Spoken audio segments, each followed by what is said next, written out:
वाळ्या वाटाण्याची मस्त अशी भाजी आणि त्याचपासून चाट तयार करणार आहोत। त्यासाठी रात्रभर पाण्यामध्ये वाटाणे भिजवून ठेवायचे आहेत।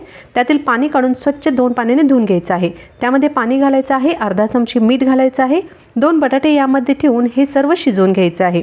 शिजलेले बटाटे साईडला काढायचे आहेत आणि त्याच्या मोठ्या फोडी करायच्या आहेत आणि वाटाणे पाहू शकता तुम्ही एकदम परफेक्ट छान शिजले गेले आहेत।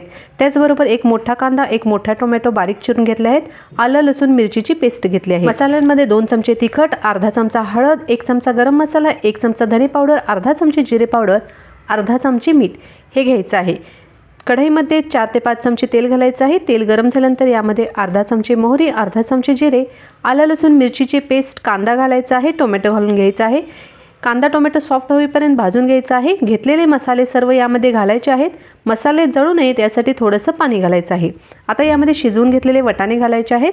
गॅस मोठ्या आचेवरती चालू ठेवायचा आहे। मिक्स करून घ्यायचं आहे।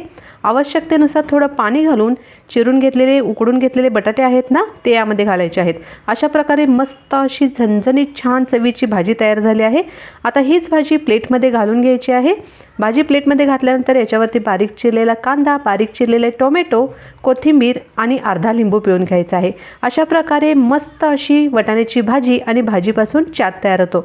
तर नक्की ट्राय करून बघा। ज्यांनाही घरी कुणाला आवडत नसेल ही वाटाण्याची भाजी ते देखील अतिशय आवडीने खातील। इतकी मस्त अशी ही भाजी आणि चाट तयार होतो। तुम्ही देखील नक्की करून बघा।